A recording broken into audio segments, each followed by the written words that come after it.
Cuando abrí los ojos en ese cuarto blanco, ya no estaba en el hospital. El doctor acababa de declarar mi muerte después del infarto fulminante. Pero ahí, frente a Jesús, solo podía pensar en mi hijo asesinado y en el odio que cargaba desde hacía 15 años contra el hombre que me lo quitó. Fue entonces cuando el Señor tomó mi mano y dijo: voy a mostrarte la verdad sobre el asesino de tu hijo. Una verdad que va a cambiar todo lo que crees sobre el perdón. ¿Alguna vez te has preguntado qué pasa cuando el odio y el deseo de venganza consumen a una persona por tanto tiempo que terminan destruyendo su propia vida? Cuando la amargura se vuelve una prisión tan fuerte que ni siquiera la fe logra romper. La Biblia nos dice en Mateo capítulo 6, versículo 15, pero si no perdonan a otros sus ofensas, tampoco su Padre Celestial les perdonará a ustedes las suyas. Palabras duras, ¿verdad? Especialmente cuando lo que necesitamos perdonar parece imperdonable. Mi nombre es Concepción, tengo 63 años y por casi 2 décadas viví con un único propósito: ver al asesino de mi hijo Rodrigo pagar por lo que hizo. Iba a la iglesia, leía la Biblia, oraba todos los días, pero había un rincón de mi corazón que nunca le entregué a Dios. Un rincón oscuro, lleno de odio, que alimentaba en secreto. Lo que no sabía es que Dios tenía un plan para arrancar esa raíz de amargura de mi vida.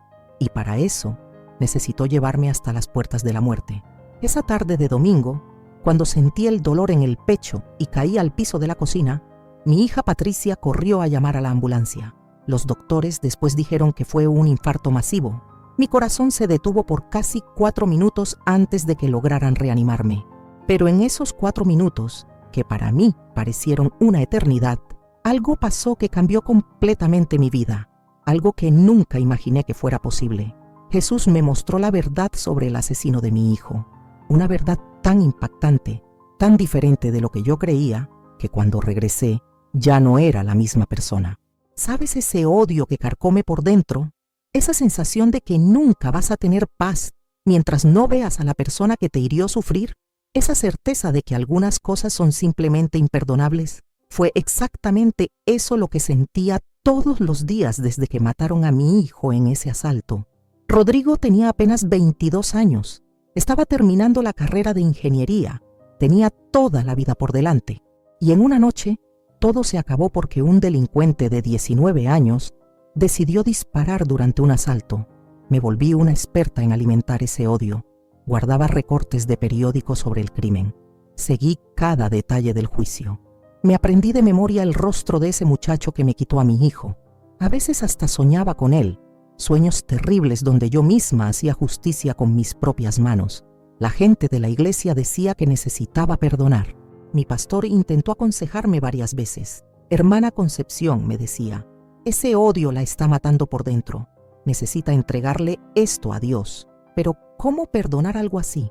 ¿Cómo dejar atrás el dolor más profundo que una madre puede sentir? Fue necesario que muriera por algunos minutos para entender lo que Jesús realmente quería enseñarme sobre el perdón. Y lo que Él me mostró sobre el asesino de mi hijo cambió todo, absolutamente todo. Si alguna vez perdiste a alguien que amas por la violencia, si cargas rencores que parecen imposibles de sanar, o si simplemente no logras entender cómo Dios puede pedir que perdonemos ciertas cosas, este testimonio es para ti. Porque lo que Jesús me reveló en esos minutos entre la vida y la muerte no es solo sobre el asesino de mi hijo, es sobre todos nosotros. Antes de esa noche fatídica del 2008, yo era una mujer diferente. Trabajaba como maestra de primaria desde hacía más de 30 años. Era activa en la iglesia, conocida por mi sonrisa fácil y por la disposición de ayudar a quien lo necesitara.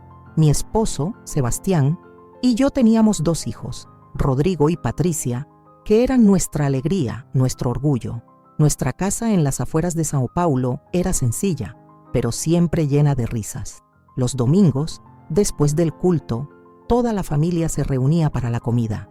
Rodrigo tocaba la guitarra, Patricia cantaba, y Sebastián contaba esas historias del rancho, que todos ya nos sabíamos de memoria, pero que todavía nos hacían reír. Yo solía decir que éramos bendecidos. Teníamos salud, nos teníamos el uno al otro y teníamos a Jesús. ¿Qué más podíamos querer? Rodrigo estaba en el último año de ingeniería civil. Estudiaba de día y trabajaba de noche como mesero para ayudar con los gastos de la universidad. Era un muchacho determinado, de buen corazón. Desde chiquito, decía que quería construir casas para quien no tuviera dónde vivir. Soñaba con usar su profesión para ayudar a comunidades necesitadas. Mamá, me decía, un día voy a construir una escuela bonita allá en la colonia Jardín Ángela. Los niños merecen estudiar en un lugar bonito, ¿no? Ese era mi Rodrigo, siempre pensando en los demás. La noche en que todo pasó, estaba regresando del trabajo. Era casi medianoche cuando dos muchachos en una moto lo abordaron en la parada del camión. Según los testigos, Rodrigo entregó la mochila sin resistirse, pero uno de los asaltantes, nervioso, disparó de todos modos, un balazo en el pecho. Mi hijo murió antes de que llegara la ambulancia. Cuando la policía tocó a nuestra puerta a las 3 de la mañana, supe que algo terrible había pasado, pero nada en este mundo podría prepararme para escuchar que habían asesinado a mi hijo.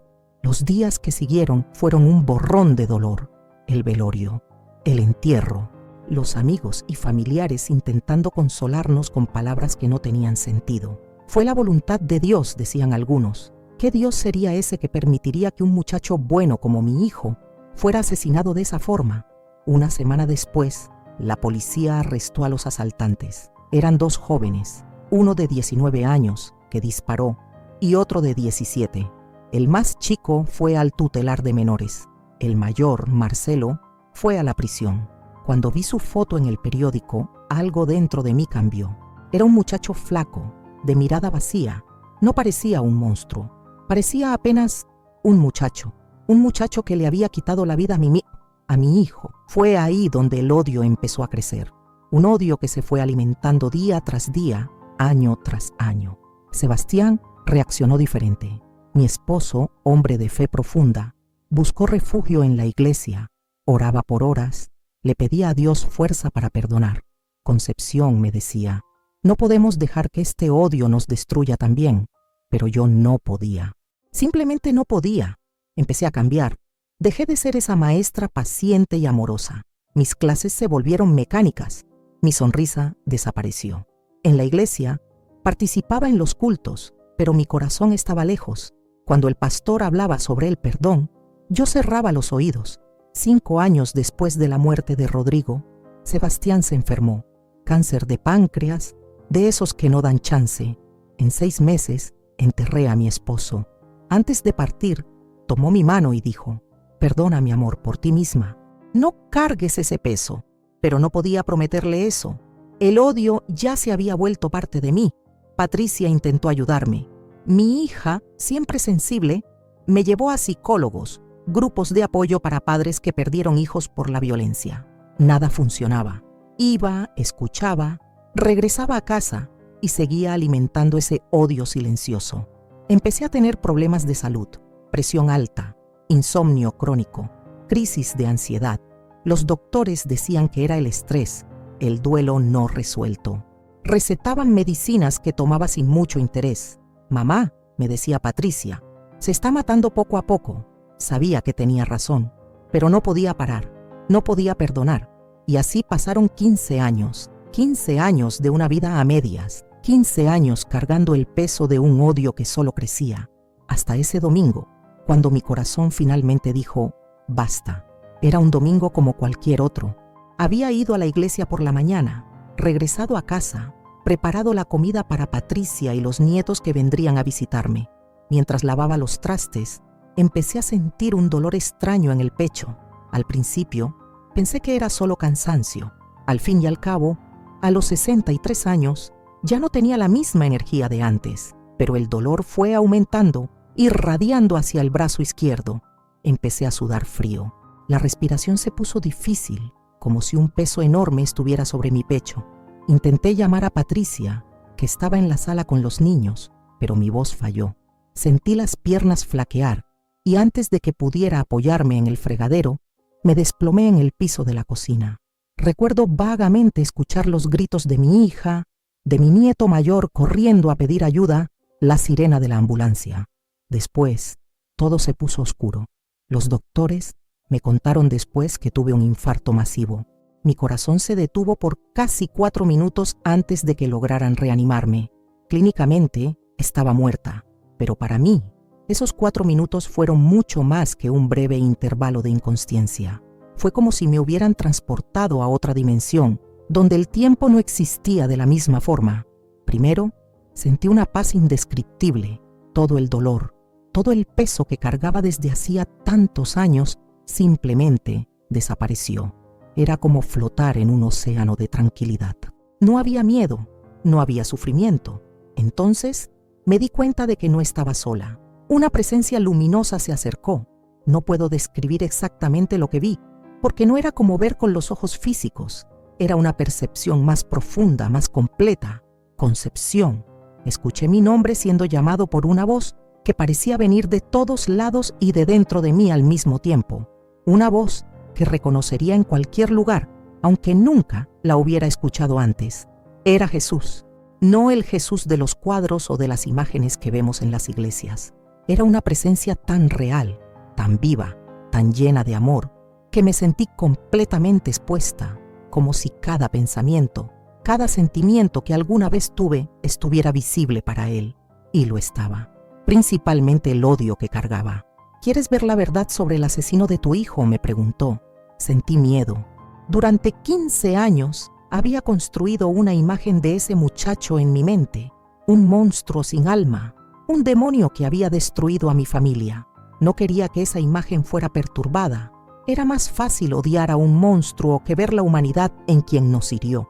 Pero frente a Jesús no pude mentir. Sí, respondí. Fue entonces cuando tomó mi mano. De repente, ya no estábamos en ese lugar de luz. Estábamos en una casa pequeña, oscura y húmeda. Una mujer joven, visiblemente drogada, le gritaba a un niño de tal vez 5 o 6 años. El niño estaba acurrucado en la esquina, los brazos protegiendo su cara, mientras ella lo golpeaba con un palo de escoba. «Este es Marcelo», dijo Jesús, «el hombre que mató a tu hijo». Sentí un apretón en el pecho al reconocer en ese niño aterrorizado el rostro del joven que había visto en el periódico. La escena cambió. Ahora Marcelo tenía unos 10 años. Estaba en la calle, juntando latas para vender. Un hombre se acercó, le ofreció dinero, lo llevó a un callejón. Lo que pasó después me hizo apartar la mirada, horrorizada. «Sigue mirando», dijo Jesús gentilmente. «Esta es la verdad que pediste ver». Las escenas se sucedieron, cada una más dolorosa que la anterior. Marcelo, siendo iniciado en el narcotráfico a los 12 años. Marcelo, viendo a su mejor amigo ser ejecutado frente a él a los 14. Marcelo, siendo torturado por la policía a los 16. Marcelo, intentando salirse del crimen a los 18, pero siendo amenazado de muerte si lo hacía. Y finalmente, Marcelo esa noche fatídica. Estaba drogado, con miedo. El cómplice, más experimentado, lo presionaba. «¡Dispara ya, cobarde!». Cuando Rodrigo entregó la mochila, vi el pánico en los ojos de Marcelo. El disparo fue casi un reflejo, no una decisión consciente. «No quería matar a tu hijo», dijo Jesús. Estaba tan atrapado en su propio infierno que no lograba ver una salida. Lágrimas corrían por mi rostro, si es que podemos llorar en ese estado entre la vida y la muerte. No eran lágrimas solo de tristeza, sino de una comprensión dolorosa y profunda. «Y ahora», continuó Jesús, «voy a mostrarte lo que pasó después». Vi a Marcelo en la prisión, destruido por el remordimiento. Lo vi intentando suicidarse 2 veces. Lo vi siendo golpeado por otros presos. Y entonces vi algo que nunca podría imaginar. Lo vi encontrando una Biblia vieja en la celda y empezando a leer. Jesús sostuvo mis manos con firmeza, mientras las escenas de la vida de Marcelo continuaban desenvolviéndose frente a mí. Era como ver una película, pero con una diferencia crucial. Podía sentir cada emoción, cada dolor, cada pequeña esperanza que surgía en el corazón de ese hombre. «Mira con atención, Concepción», dijo Jesús, su voz tan llena de compasión que parecía envolver todo mi ser. «Ve lo que pasó con el hombre que has odiado durante 15 años». La escena ahora mostraba a Marcelo en su celda, solo, leyendo esa Biblia gastada que había encontrado. Sus dedos pasaban por las páginas con reverencia, como si tocara algo precioso. Se detuvo en Salmos y empezó a leer el Salmo 51. el salmo de arrepentimiento de David. Ten piedad de mí, oh Dios, conforme a tu misericordia.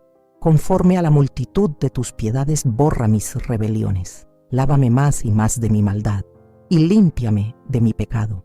Vi lágrimas escurriendo por el rostro marcado de Marcelo mientras leía esas palabras. Era la primera vez que lloraba desde que entró a la prisión. Algo se estaba rompiendo dentro de él, esa cáscara dura que años de abuso y violencia habían construido.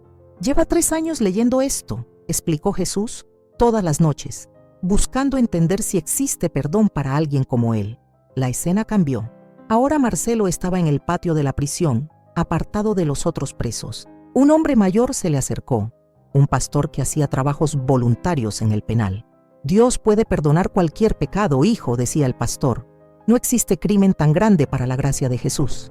Yo maté a un muchacho, respondió Marcelo, la voz entrecortada. Destruí a una familia. ¿Cómo podría Dios perdonarme? De la misma forma que perdonó a Pablo, que perseguía y mataba cristianos. De la misma forma que perdonó a David, que mandó matar a un hombre inocente. La sangre de Jesús es suficiente, hijo. Vi a Marcelo caer de rodillas ahí mismo, en el patio sucio de la prisión, exponiéndose al ridículo y al peligro. Lo vi llorando como un niño mientras entregaba su vida a Cristo.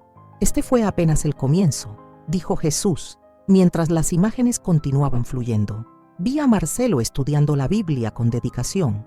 Lo vi empezando a compartir su fe con otros presos. Lo vi enfrentando burlas, amenazas y hasta agresiones físicas por causa de su nueva fe. Pero no se rindió. 3 años después de su conversión, Marcelo empezó un grupo de estudios bíblicos en la prisión. Presos que nadie quería cerca, los más violentos, los más desesperanzados, eran justamente los que él buscaba. Yo sé lo que es vivir en el infierno, les decía. Sé lo que es pensar que no hay salida, pero Jesús me encontró en mi celda, en mi desesperación. Y Él puede encontrarlos a ustedes también. La escena cambió nuevamente. Ahora Marcelo estaba arrodillado junto a la cama, orando. Sus palabras me impactaron como un rayo. Señor Jesús, sé que no merezco tu perdón. Le quité la vida a un joven inocente. Destruí sueños, causé dolor, pero tú me perdonaste. Me diste una nueva oportunidad. Ahora te pido, ayuda a esa mamá que debe odiarme, la mamá de Rodrigo. No sé si es cristiana, no sé si algún día logrará perdonarme, pero por favor, sana su corazón. No dejes que el odio hacia mí destruya su vida como yo destruí la de su hijo. Si pudiera, daría mi vida para traer a su hijo de vuelta, pero no puedo. Solo puedo pedirte que tú, que transformaste mi vida, transformes la de ella también. Lágrimas corrían por mi rostro espiritual mientras escuchaba esa oración. El hombre que yo odiaba con todas mis fuerzas estaba orando por mí, pidiéndole a Dios que sanara mi corazón del odio que sentía por él. Jesús entonces se volteó hacia mí, sus ojos reflejando un amor tan profundo que parecía penetrar cada rincón oscuro de mi alma. Ora por ti todas las noches, Concepción. Desde hace 8 años, nunca ha faltado ni un solo día. No podía hablar. El shock de esa revelación era demasiado grande. ¿Quieres ver más?, preguntó Jesús. Asentí, incapaz de formar palabras. La siguiente escena mostró a Marcelo recibiendo una noticia. Había conseguido un lugar para estudiar teología a través de un programa para presos. Vi la alegría en su rostro, la primera sonrisa genuina en muchos años. Quiere ser pastor cuando salga de la prisión, explicó Jesús. Quiere trabajar con jóvenes en situación de riesgo para que ninguno de ellos siga el mismo camino que él siguió. Quiere evitar que otras madres pasen por lo que tú pasaste. Jesús entonces sostuvo mi rostro entre sus manos con una ternura indescriptible. Concepción, ¿ves ahora? El hombre que odias ya no es el mismo que le quitó la vida a tu hijo. Ese Marcelo murió en la prisión. Este es un hombre nuevo, nacido de mi espíritu. Sentí algo romperse dentro de mí, como si una presa que retenía 15 años de dolor, rabia y amargura de repente se rompiera. Lloré como nunca o había llorado antes, no de odio o tristeza, sino de una liberación profunda. Pero ¿cómo puedo perdonar?, logré finalmente preguntar. ¿Cómo borrar 15 años de odio? Jesús sonrió, una sonrisa tan llena de compasión que parecía iluminar todo ese espacio espiritual donde estábamos. El perdón no es algo que conquistas o fabricas, Concepción. Es un regalo que recibes y luego pasas adelante. Ya has sido perdonada de tantas cosas, ahora es tu turno de perdonar. Cuando abrí los ojos en la unidad de cuidados intensivos, lo primero que vi fue el rostro angustiado de mi hija Patricia. Sus ojos estaban rojos de tanto llorar y sostenía mi mano con fuerza, como si temiera que pudiera irme en cualquier momento. «¡Mamá!», exclamó al darse cuenta de que había despertado. «Gracias a Dios. Los doctores dijeron que fue por poco». Intenté hablar, pero había un tubo en mi garganta. Una enfermera se acercó rápidamente, llamó al doctor. En los minutos siguientes fui examinada, quitaron el tubo y recibí explicaciones sobre lo que había pasado. Infarto masivo, paro cardíaco, resucitación, palabras técnicas que apenas registré, porque dentro de mí una revolución estaba sucediendo. Esa experiencia con Jesús no había sido un sueño o alucinación causada por la falta de oxígeno en el cerebro, como los doctores probablemente explicarían. Fue real, más real que cualquier cosa que hubiera vivido. Y la verdad que Jesús me mostró sobre Marcelo estaba grabada en mi corazón con la nitidez de un diamante. 3 días después, cuando me dieron de alta para continuar la recuperación en casa, sorprendí a Patricia con una petición. «Hija, necesito que averigües en qué penal está Marcelo, el hombre que mató a tu hermano». Patricia me miró como si me hubiera vuelto loca. «Mamá, ¿por qué quieres saber eso? No le va a hacer bien». «Confía en mí», respondí. «Es importante». A regañadientes prometió intentar averiguar. Una semana después, trajo la información. Marcelo estaba cumpliendo condena en la penitenciaría de Sorocaba. Lo habían transferido ahí hacía 5 años, por buen comportamiento. «Y hay más», dijo Patricia dudando.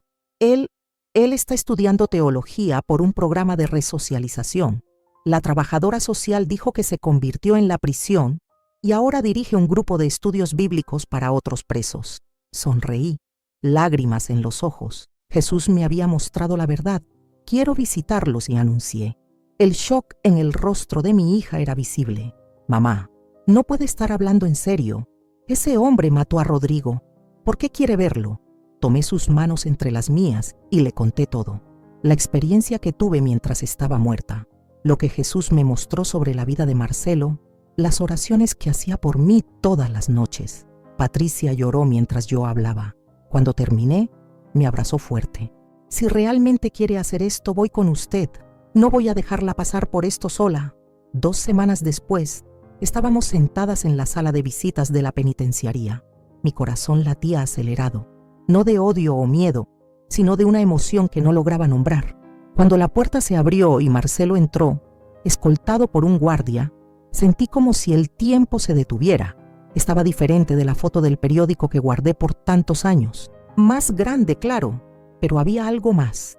Una serenidad en la mirada, una dignidad en la postura que no combinaba con la imagen del joven asustado y violento que había construido en mi mente.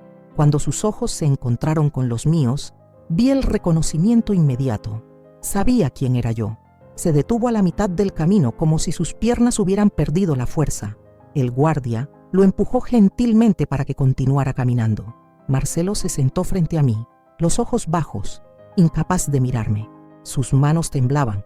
«Señora Concepción», dijo finalmente, la voz casi un susurro. Yo nunca imaginé que vendría a verme». «Yo tampoco», respondí con sinceridad.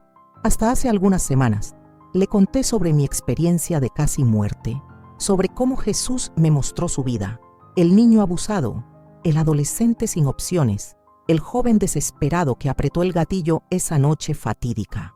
Le conté sobre cómo vi su conversión en la prisión, sus estudios bíblicos y principalmente sus oraciones por mí.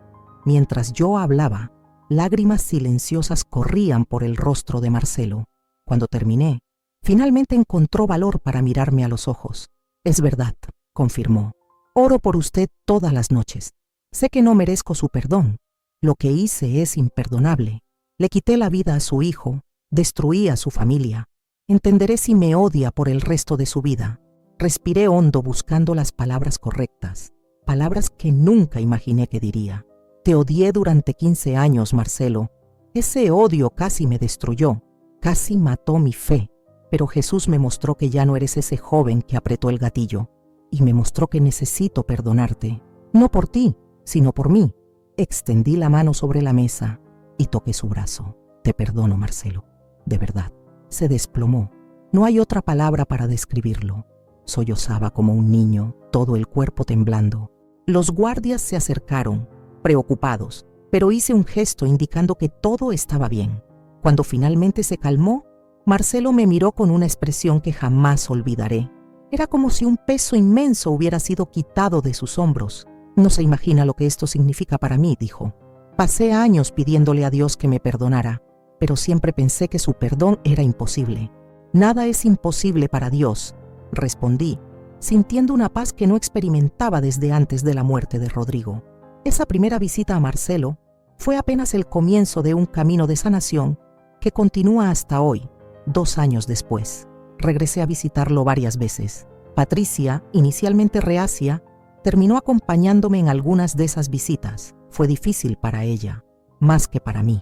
Pero poco a poco, ella también empezó a ver lo que Jesús me había mostrado, que el verdadero perdón libera no solo a quien es perdonado, sino principalmente a quien perdona. Empecé a involucrarme con el ministerio carcelario de mi iglesia. Yo, que siempre había evitado ese tipo de trabajo, ahora encontraba propósito en llevar esperanza a hombres y mujeres que la sociedad prefiere olvidar. Cada rostro que encontraba en las prisiones me recordaba a ese niño asustado que Jesús me mostró, el Marcelo, antes de convertirse en un asesino. Mi salud mejoró dramáticamente. La presión arterial se estabilizó. Las crisis de ansiedad desaparecieron. Los doctores quedaron sorprendidos con mi recuperación después del infarto. Tiene un corazón fuerte, dijo el cardiólogo en la última consulta. Sonreí, pensando que mi corazón no solo estaba más fuerte, finalmente estaba libre. Hace 6 meses recibí una noticia que nunca imaginé que me traería alegría. Marcelo sería liberado pronto, después de cumplir 17 años de su condena. Se había graduado en teología en la prisión y ya tenía una propuesta para trabajar.